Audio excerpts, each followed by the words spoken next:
Anak laki-laki mengambil cacing tulang belakang alien yang misterius. Lalu dia menempelkannya dengan lembut di punggungnya.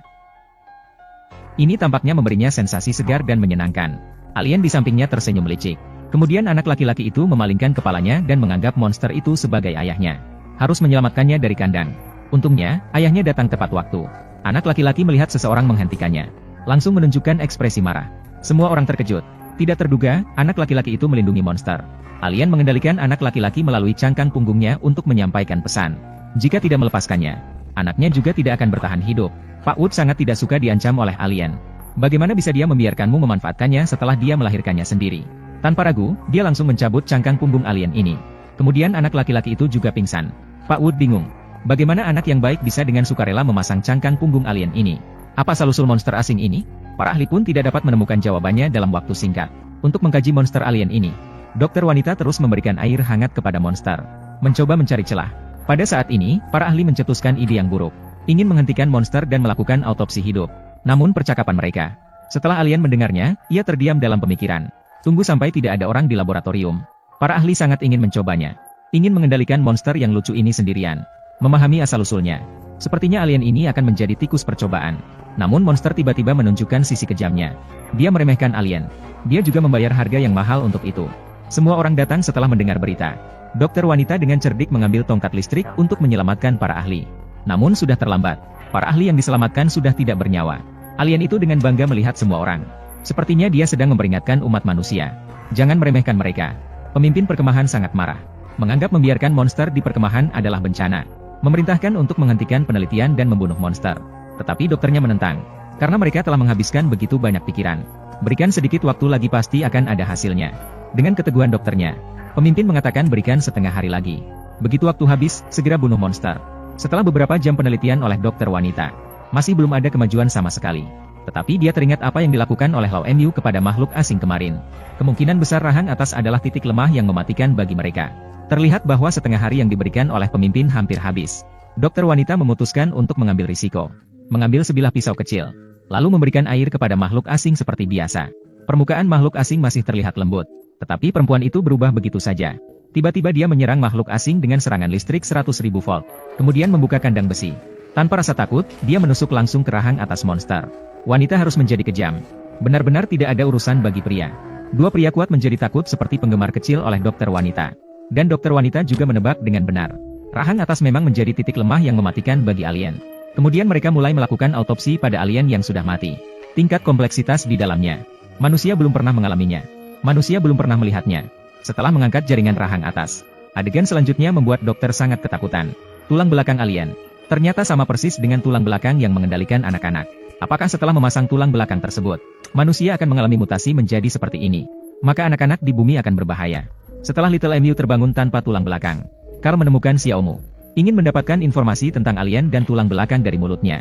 Menemukan informasi lebih lanjut tentang alien dan tulang belakang. Namun Little Mu dengan wajah tanpa ekspresi mengatakan, Anda semua akan gagal. Carl langsung terkejut dan tak bisa berkata-kata setelah mendengar ini. Maka Carl pergi ke tempat tinggal alien yang diceritakan oleh Xiao Mu. Dia memasang pelindung punggung alien di punggungnya. Menyamar sebagai anak kecil yang dikendalikan. Berencana untuk masuk dan menyelamatkan adiknya dan anak-anak lainnya. Suasana di gedung itu sangat misterius. Alien sering lewat untuk patroli. Carl melihat alien memimpin sekelompok anak-anak. Memanfaatkan kesempatan ini untuk menyusup ke dalam barisan. Mengikuti mereka masuk ke dalam ruangan. Untungnya, alien memang berwarna hijau. Sulit membedakan jika ada satu tambahan. Carl berbaring seperti yang lainnya. Alien duduk seperti ayam betina mengerami anak-anaknya. Pada saat ini, Carl hampir ketakutan. Jika ketahuan, nyawanya akan langsung terancam. Namun alien seperti ibu. Lembut membelai anak-anak di lantai. Carl takut sampai tidak berani bernapas. Setelah alien tidur, Carl mencari kesempatan untuk membunuhnya. Ternyata alien tidurnya sangat ringan. Terlambat bicara, cepat bertindak. Carl menemukan titik lemah monster dan menusuknya. Anak-anak yang terbangun membantu menarik Carl. Carl tidak berhasil melukai titik vital alien. Di saat krisis, Paul datang tepat waktu. Dia memberikan bantuan dengan menyerang monster. Barulah Carl memiliki kesempatan untuk menghilangkan monster. Selanjutnya mereka akan menyelamatkan anak-anak ini. Menyelamatkan mereka semua kembali ke perkemahan.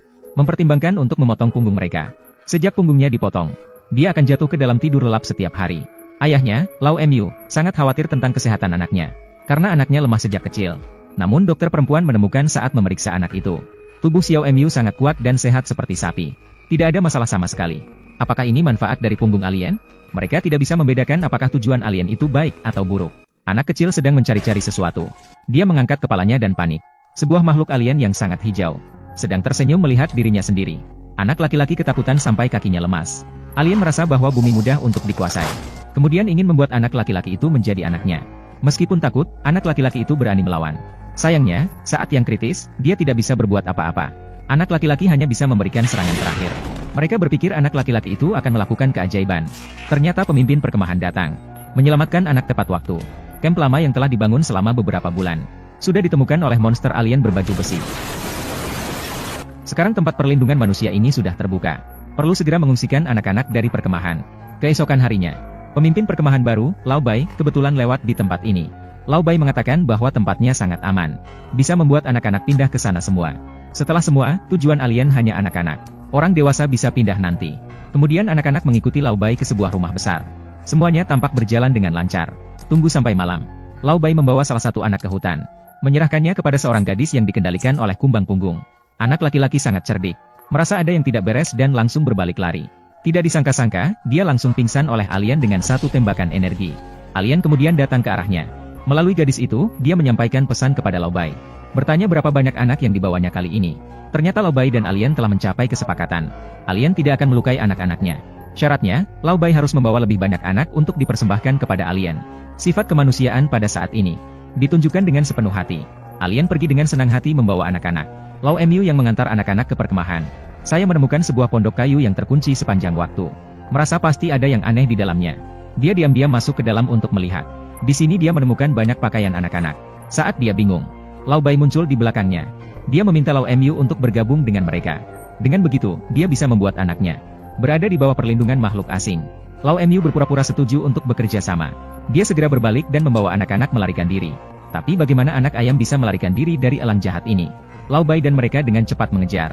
Untuk melindungi anak-anak yang melarikan diri, Lao Mu mengorbankan dirinya untuk tinggal di sini dan menahan mundur. Ini adalah kali terakhir kamu melihat ayahmu. Bawa anakku pergi. Pergi cepat. Keesokan harinya, meskipun mereka tidak jauh berlari, mereka tetap ditangkap dan dibawa kembali. Dan Paul ditemukan di kamp lama. Lao Mu yang mengawal anak-anak belum kembali. Dia tahu pasti ada tipu daya di dalamnya. Dia segera pergi untuk menyelamatkan mereka. Lao Bai dan mereka baru saja membawa anak-anak kembali ke pondok kayu. Ternyata Paul dan yang lainnya telah mengatur perangkap di sini. Setelah beberapa perdebatan, Paul berhasil menyelamatkan anak-anak ini dengan sukses. Mereka kembali ke perkemahan lama, menghadapi ancaman alien. Mereka berlari tapi tidak jauh. Bersembunyi bukanlah solusi. Mereka memutuskan untuk mengubah pertahanan menjadi serangan. Serangan adalah pertahanan terbaik. Mereka mulai mengintai kapal alien. Sementara itu, perkemahan juga mengembangkan peralatan baru. Kesempatan bagi umat manusia telah tiba. Dia segera membongkar senjata alien. Setelah dianalisis, temukan materi sub-D alien. Sama kerasnya dengan kulit mecha monster. Senjata biasa tidak berguna melawan mecha monster alien. Bulu panjang yang cerdas memutuskan untuk menyerang dengan senjata yang sama kuatnya. Memanfaatkan puing-puing mecha monster untuk membuat tombak khusus. Longhair menunjukkan kekuatan tombak ini kepada semua orang. Ini memberikan kepercayaan diri yang besar bagi umat manusia. Semua orang menghilangkan keadaan yang suram sebelumnya. Mulai dengan semangat mempercepat produksi tombak. Berkontribusi dalam perlawanan manusia terhadap alien. Yang lebih mengejutkan adalah, para ahli secara tak terduga menemukan frekuensi yang mengganggu alien. Meskipun punggung alien Sael sudah dilepas lama, namun dia masih terpengaruh oleh frekuensi tersebut.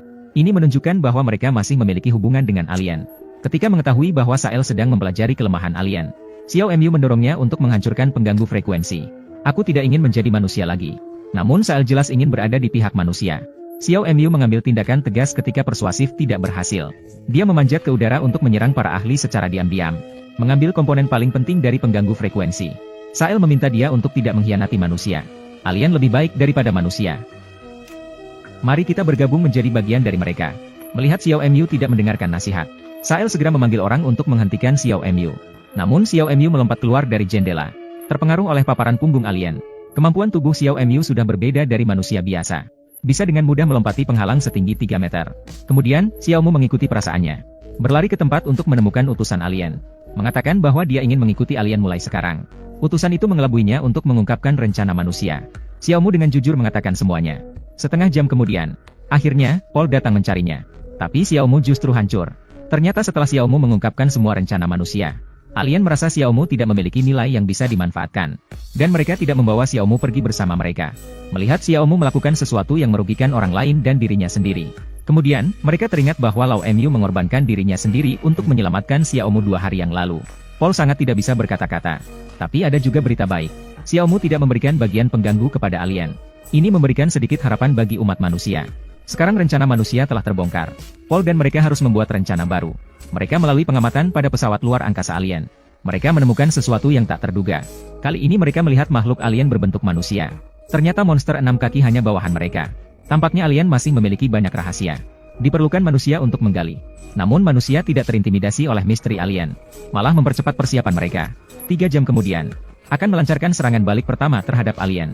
Pasukan utama bertanggung jawab menyerang kapal alien. Paulus membawa sisa-sisanya bersamanya. Bertanggung jawab melindungi anak-anak saat meninggalkan perkemahan. Seiring dengan bunyi trompet, manusia mulai menyerang perangkap untuk melindungi rumah mereka di bumi. Namun seiring dengan manusia semakin mendalam, mereka perlahan menyadari bahwa mereka terjebak. Alien akan datang. Meskipun anak laki-laki berhasil melepaskan diri dari kendali cacing punggung alien, namun masih ada hubungan tertentu antara manusia dan alien. Monster mekanik alien selalu datang mengikuti sensor. Untungnya, Paul dan mereka telah menyiapkan garis pertahanan. Ketika monster mekanik masuk ke jangkauan tembakan, manusia melancarkan serangan balik yang berani. Dengan senjata baru yang dikembangkan, manusia berhasil mengalahkan monster mekanik yang sangat kuat dalam pertahanannya. Saat semua orang sedang merayakan dengan gembira, tiba-tiba terjadi gempa bumi yang dahsyat. Setelah semua orang melihat dengan jelas, baru mereka tahu. Sebuah kelompok besar monster mekanik sedang menuju ke perkemahan. Pada saat yang kritis, frekuensi yang digunakan untuk mengganggu alien tiba-tiba tidak berfungsi. Sepertinya alien mengetahui rencana manusia. Mereka segera mengganti frekuensi. Yang lebih buruknya lagi, Paul dan teman-temannya hampir kehabisan amunisi. Bagaimana cara melawan serangan ini? Di saat krisis, Sael berdiri tegak, memanfaatkan koneksi antara diri sendiri dan makhluk asing. Setelah beberapa percobaan yang sulit, akhirnya menemukan frekuensi yang mengganggu alien. Namun masalah baru muncul. Sinyal yang lemah, tidak berpengaruh sama sekali pada banyaknya monster mekanik di luar. Mereka harus menemukan sebuah penguat sinyal. Melihat tiang bendera di luar, Sael segera punya ide. Dia menahan rasa sakit akibat gangguan. Berani melompat keluar dan menghubungkan dengan tiang bendera. Sementara itu, orang lain juga melakukan serangan koordinasi. Akhirnya berhasil terhubung dengan bantuan Paul. Kemudian, sinyal gangguan masuk ke pikiran Sael. Monster mekanik di luar juga merasakan sinyal gangguan yang kuat. Mereka mulai meninggalkan tempat ini satu persatu. Manusia menggunakan kecerdasan yang cerdik. Pertama kalinya berhasil mengusir begitu banyak monster alien. Namun, pasukan utama yang pergi menyerang markas kapal luar angkasa malah jatuh ke dalam perangkap alien. Orang-orang belum sempat mendekati kapal luar angkasa. Mereka langsung diserang habis-habisan oleh alien. Melihat kekalahan yang tak terhindarkan, pemimpin memerintahkan Carl untuk mundur dari markas. Memberitahu Paul tentang kekalahan yang mengerikan di garis depan. Meminta Paul untuk segera melarikan diri dengan sisa orang. Setelah Paul mendengar berita tersebut, dia memutuskan untuk pergi ke garis depan. Karena dia yakin bahwa frekuensi gangguan yang ditemukan pada siang hari dapat memberikan harapan terakhir bagi umat manusia. Sebelum berangkat, dia memasang frekuensi gangguan di bodi mobil, berubah menjadi penguat sinyal besar. Dengan cara ini, dapat memberikan dukungan tepat waktu untuk garis depan. Namun kondisi di garis depan jauh melebihi imajinasinya. Semua pesawat tempur alien sedang kembali dengan darurat. Teman-teman di sekitarnya sudah tewas semua. Paul melakukan pencarian intensif, menemukan pemimpin yang masih bertahan. Pemimpin dengan putus asa memberitahu Paul, perbedaan teknologi antara manusia dan alien terlalu besar. Meriam di tangannya sama sekali tidak bisa mencapai jangkauan kapal ruang angkasa. Namun Paul dengan penuh keyakinan menjawab, sejak membawa mobil gangguan sinyal datang, telah mempengaruhi tindakan alien. Semua pesawat luar angkasa sedang kembali dengan darurat. Ketika Paul bersiap untuk menyerang kapal ruang angkasa. Namun pemimpin memintanya untuk tidak berjuang tanpa henti. Karena dia telah melihat kekuatan alien yang dahsyat.